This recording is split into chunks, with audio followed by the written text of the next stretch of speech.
out of the box or out of the wall, whatever I call it, we have, boom, Aliens.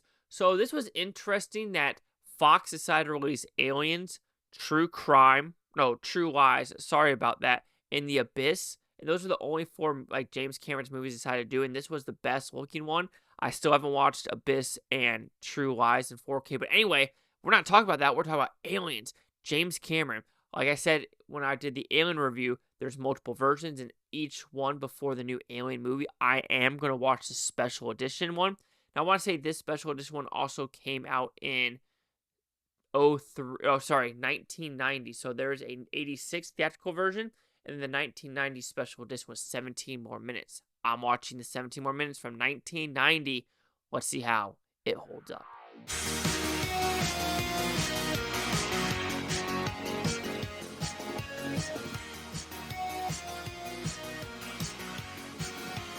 Chase Liaki here at the Blue Futon reviewing Aliens. What's it about? Pretty simple premise.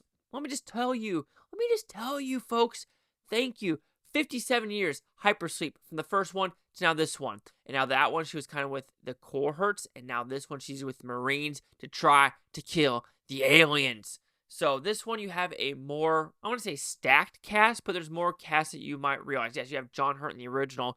But this one, you have like Bill Paxton in this one. Of course, Sigourney Weaver's in this one. I know there's other actors as well, but I'm just drawing a blank. And for some reason, like Bill Paxton is even in here. So that's kind of a little bit of a bummer. Anyway, let's talk about the 4K quality.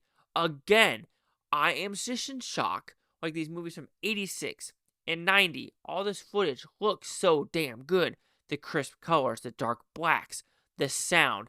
I don't think it was 7.1 surround sound. I think it was 5.1 if I'm not mistaken. No, it was Dolby Atmos 5.1. I don't know if that makes any sense, actually, the more I think about it, because Dolby Atmos is more than 5.1. Dolby Atmos, I thought, was 7.1. Anyway, we're not talking about that. The sound, the look of the movie, fantastic. I know a lot of 4K transfers now are kind of going down the shitter, especially with Jaws 3 and Jaws Revenge, because they're doing more AI, and they're not having the cinematographer or the director kind of like, watch them change it from, regular HD to 4K quality. And that's a bummer, but thank God it looks good in this one because, like I said, it's a fantastic looking film and it really holds up. So when we're talking about family members with this one, my mom thinks this one is the best one. Do I agree with her? I think I probably do because James Cameron, you can say what you want about his politics. You can say what he wants about like him saying he wouldn't make Terminator or Terminator 2 anymore because of gun culture to make gun looks cooler. It's like, bro, simmer down. I mean, you're doing an Avatar as well. But you cannot deny him as a filmmaker. It's just, he's top tier. Doesn't matter what he wants to touch. It's like, a gold, a gold, a gold. So he knows exactly what he's doing, and it's fantastic. So when talking about this one, like I said, if you watch the original Alien review I did, this one is a lot more this movie's a lot more action-centric than horror-centric. And I think a lot of people enjoyed that because they want the more, oh yeah, Sigourney Weaver's going to kick ass and take names with this one.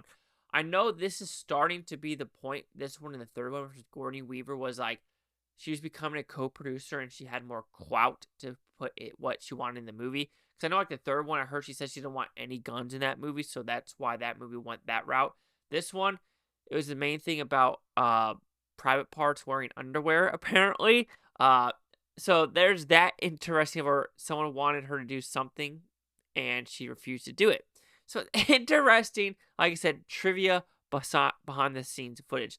But yes, this is written sharply. It's directed sharply. The sound effects, amazing. The visual effects, amazing. The actual aesthetics, the production design, amazing.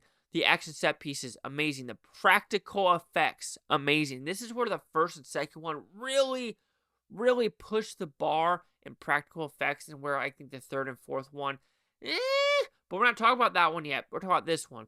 And every time the alien's on screen, the drool, the goriness of it, the acid, it is popping in your face. It is full-blown awesomeness.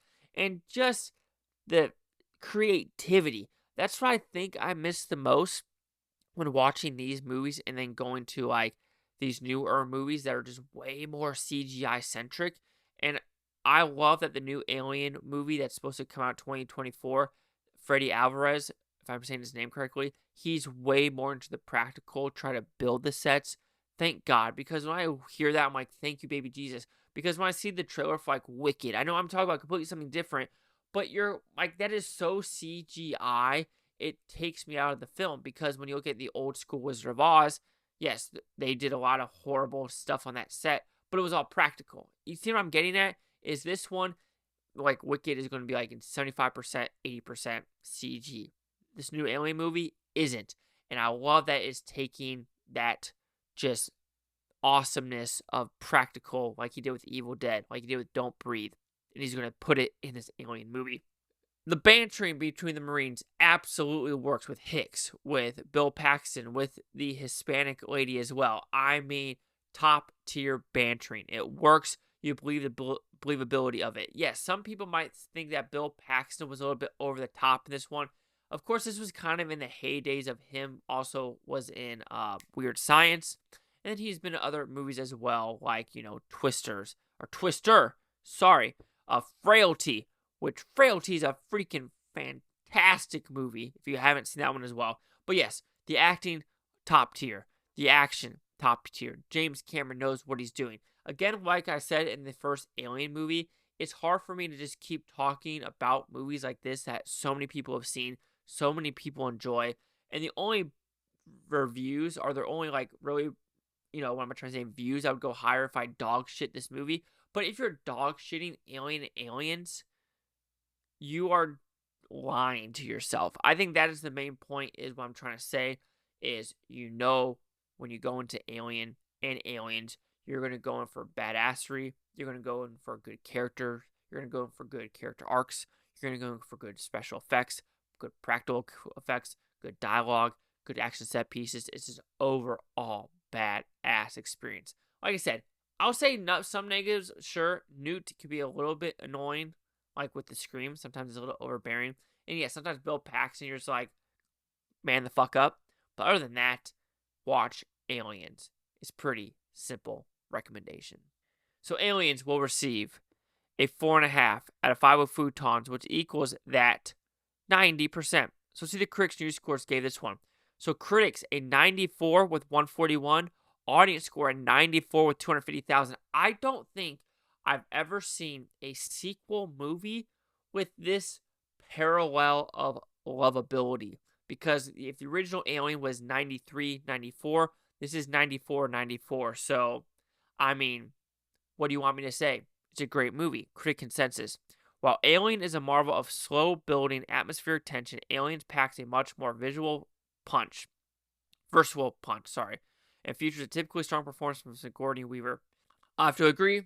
I have no ifs, ands, quarrels. I have to agree. I have no issues with that critic consensus whatsoever. 94s, 90. Chase Lock here at the Blue Futon. Like, comment, subscribe. One more thing, Booftopia. You Booftonians, thank you for watching. Have a great night. Look forward to stay tomorrow, week from month, or year from. Every single freaking one of you. Now let's get the Alien 3 and Alien Resurrection reviewed.